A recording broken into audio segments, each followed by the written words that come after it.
বিসমিল্লাহির রহমানির রহিম। শুভ সকাল, আসসালামু আলাইকুম।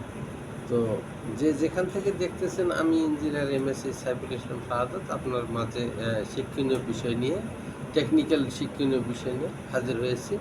তো আপনারা আমার পেজটাকে পেজ এবং ইউটিউব চ্যানেলকে সাবস্ক্রাইব করুন এবং কমেন্টস বেশি বেশি করুন। কেননা আমার ভুল ভ্রান্তি হতে পারে, আপনারা অনেকেই অনেক কিছু জানেন, জানার পরিপ্রেক্ষিতে আমাকে একটু শুধরিয়ে দেবেন বা আমাকে সাহায্য করবেন এবং এর পরিপ্রেক্ষিতে অনেকে অনেক উপকৃত হবে যারা নতুন শিক্ষাকর্মের সাথে জড়িত টেকনিক্যাল এডুকেশনে এবং জানতে চাচ্ছে ওয়ার্কশপের ছেলেপেলেরা যারা টেকনিক্যাল কাজ নিয়ে জড়িত, তারা উপকৃত হবে আশা করি। আগামী দিনে আপনার প্রত্যেকের বাড়িতে মানে টেকনিক্যাল বিষয়ে কিছু না কিছু আছে এবং আপনাকে তার সম্মুখীন হতে হয়। নিত্যদিনের সঙ্গী টেকনিক্যালের সাথে সম্পৃক্ত আমরা কেউ না কেউ আছি। তো কথা না বাড়িয়ে আজকে আমার টেকনিক্যালের বিষয়ে যে আলোচনা টপিক্সটা নিয়ে আলোচনা করতেছি, সেটা হলো একটা মোটর। সেই মোটরটা আপনার ডিসি মোটর।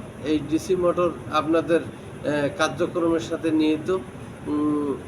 বিভিন্ন ধরনের ডিসি মোটর আমরা সৌর প্যানেল দিয়ে চালাই বা ব্যাটারি চালিত দিয়ে চালাই, এই এসিকে ডিসি কনভার্টার করে চালাই। বিভিন্ন সময় যখন বিদ্যুৎ থাকে না, বিদ্যুতের সমস্যা হয়ে থাকে, সেই জায়গাতে আমরা ডিসি মোটর চালিয়ে করি। এই ডিসি মোটরে অনেক সময় কানেকশনের সমস্যা হয়ে থাকে, ফায়ারিং হয়ে পুড়ে যায়, এটা পরিবর্তন করতে হয়। ফির আবার ওই বিয়ারিংয়ের সমস্যা হয়ে থাকে, এই বিয়ারিং চেঞ্জ করতে হয়।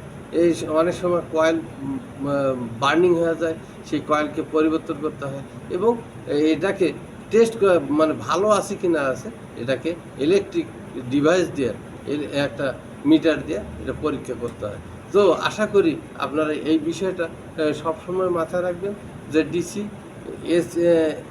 এসি এবং ডিসি মোটর দুইটা পার্থক্য আছে। একটা ডাইরেক্ট কারেন্টে চলে আর একটা অল্টারনেটিভ কারেন্টে চলে। ধন্যবাদ। আসসালামু আলাইকুম।